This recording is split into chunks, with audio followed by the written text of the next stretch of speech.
The bitter chill of winter blankets New York City, turning every breath into a puff of mist. The sidewalk outside Trump Tower is bustling with activity as tourists snap pictures, office workers rush to their next meeting, and bundled up shoppers juggle bags and coffee cups.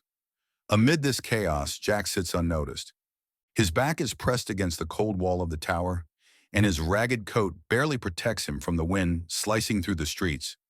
A cardboard sign rests on his lap. Homeless, hungry, will work for food. His trembling hands cup the last remnants of warmth from a near-empty coffee cup that someone dropped into his lap an hour ago. Jack stares blankly at the people rushing by, his mind consumed by exhaustion. He tries not to let the humiliation sink in, but after months of living on the streets, it's hard not to feel invisible. People rarely make eye contact, and the few who do give him pitying looks before turning away. Inside Trump Tower, the atmosphere couldn't be more different. The opulent lobby is alive with the clinking of heels on polished marble, the hum of conversations, and the occasional burst of laughter from passing executives. Donald Trump strides confidently across the floor, his signature red tie perfectly knotted, and his team of aides trails behind him like a well-oiled machine. "We're behind schedule," one of the aides says, glancing at their phone. "We'll make up the time," Trump replies, his voice steady and assured. He pushes through the revolving doors, stepping into the frigid air outside. The cold doesn't faze him. His focus is on the task at hand, until his eyes land on Jack. Trump pauses mid-step, his gaze fixed on the man huddled against the corner of the building. His polished shoes crunch against the sidewalk as he approaches, much to the surprise of his aides. "Who's that?" he asks, nodding toward Jack. "Just a homeless guy, Mr. Trump," one of them says dismissively. Trump narrows his eyes. "Nobody's just anything," he mutters, walking toward Jack. Jack looks up, startled to see a tall figure looming over him. He recognizes the face instantly. It's impossible not to. "You're Donald Trump," he stammers, his voice hoarse from the cold. "That's right," Trump replies, crouching slightly to meet Jack's gaze. "What's your name?" "Jack," he answers hesitantly. I'm sorry. I didn't mean to cause any trouble." "You're not causing trouble," Trump says firmly. "But tell me, Jack, what's your story? How'd you end up here?" Jack hesitates. Most people don't want to hear his story. They just want him to disappear. But something about Trump's tone feels genuine, so he takes a deep breath and starts talking. "I used to work construction," Jack begins, "but the company I worked for went bankrupt a couple of years ago. I lost my job, then my apartment, and, well, here I am. I've been trying to find work, but it's hard when you don't even have clean clothes for an interview." Trump listens intently, his expression unreadable. After a moment, he straightens and turns to one of his aides. "Go inside and get this man a hot coffee, and make it quick." The aide hurries off, and Trump looks back at Jack. "You've had a tough break, but you can't let it beat you. Life's a fight, Jack. You've got to keep swinging." Jack chuckles bitterly. "That's easy for you to say. You've got everything." Trump smirks. "You think I was handed all this on a silver platter? I've had failures, big ones, but I didn't let them stop me, and neither should you." The aide returns, handing the coffee to Jack, who accepts it gratefully. "Thank you," he says, taking a sip. The warmth spreads through his body, and for the first time in weeks, he feels a small glimmer of hope. Trump reaches into his coat pocket and pulls out a business card. "Here," he says, handing it to Jack. "Call this number tomorrow morning. Tell them I sent you. We'll get you cleaned up, find you some clothes, and see about getting you a job." Jack stares at the card in disbelief. "You're serious?" "Do I look like someone who jokes around?" Trump replies, his tone firm but not unkind. "But this is a two-way street, Jack. I'll help you, but you've got to help yourself too. Deal?" Jack nods vigorously, tears welling in his eyes. "Deal. Thank you. I don't even know what to say." "Then don't say anything," Trump says, standing tall again. "Just show me you're worth it." With that, he turns and strides back toward the entrance of Trump Tower, his team following closely behind.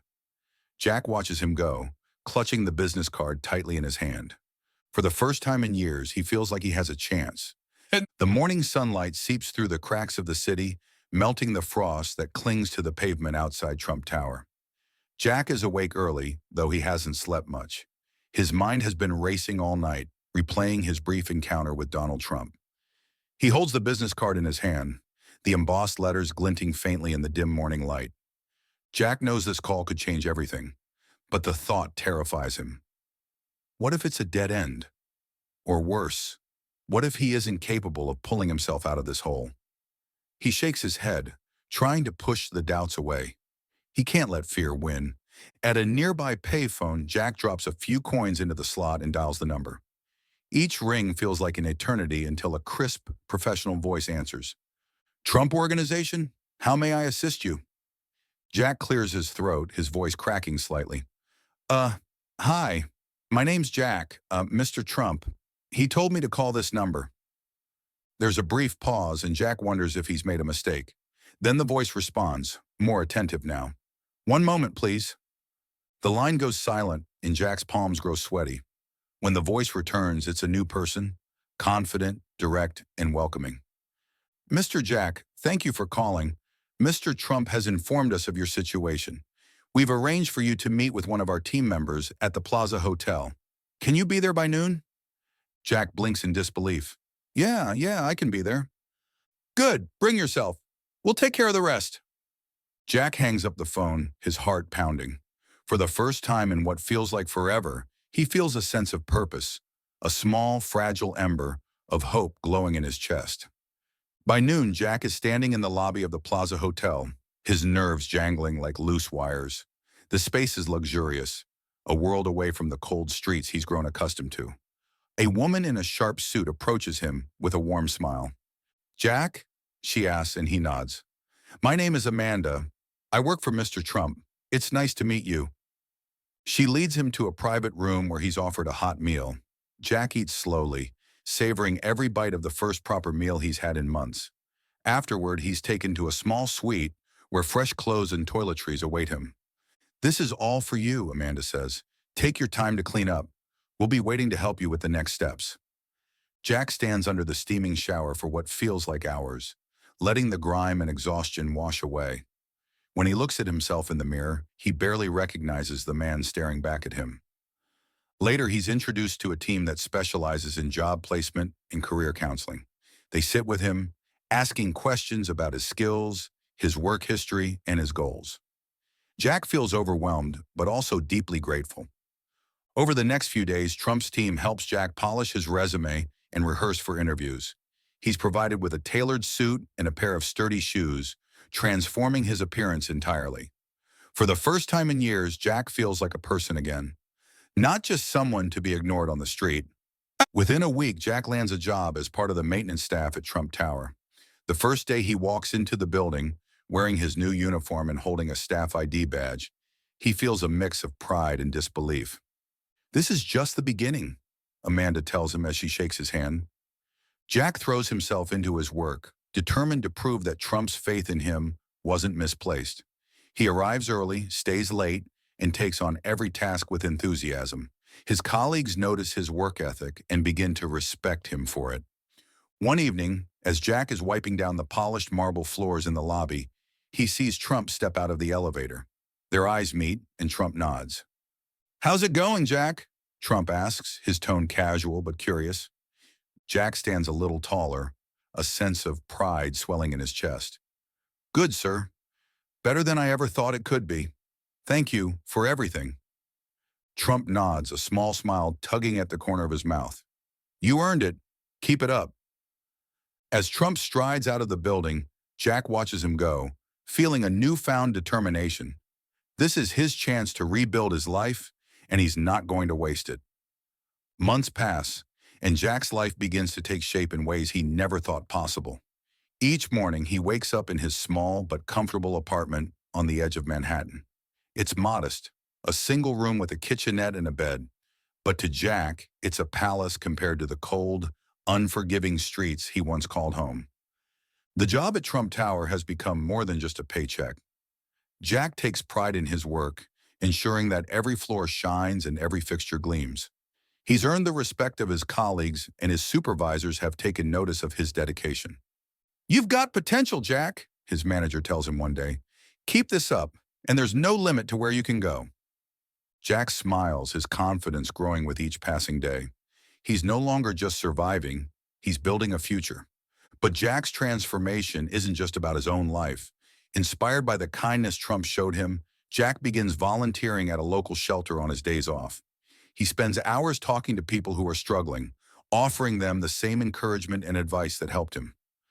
I know how hard it is, he tells a young man who's just lost his job. But you've got to keep going. There's always a way forward. You just have to find it. The shelter staff quickly recognizes Jack's natural ability to connect with people, and they ask him to take on a more active role in their programs. Jack agrees, finding a deep sense of fulfillment in helping others. One evening, Jack is back at Trump Tower, finishing up his shift. As he polishes the brass elevator doors, he hears a familiar voice behind him. Jack, Trump says, his tone as direct as ever. Jack turns, surprised but pleased to see the man who changed his life. Mr. Trump, he replies, smiling. Good to see you. Trump takes a moment to look around, noting the immaculate lobby. I've been hearing good things about you, he says. People are impressed. Jack shrugs modestly. Just doing my job. Trump nods. You're doing more than that. Keep it up, and you'll go far.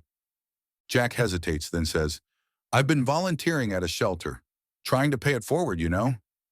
Trump's expression softens slightly. Good. People need second chances. Just remember, Jack, success is about persistence. Never stop pushing. With that, Trump heads toward the elevator, leaving Jack with a renewed sense of purpose. As the years go by, Jack continues to grow and thrive. He's promoted to a supervisory role at Trump Tower, overseeing a team of maintenance workers. He earns certifications in building management and even begins taking night classes to study business.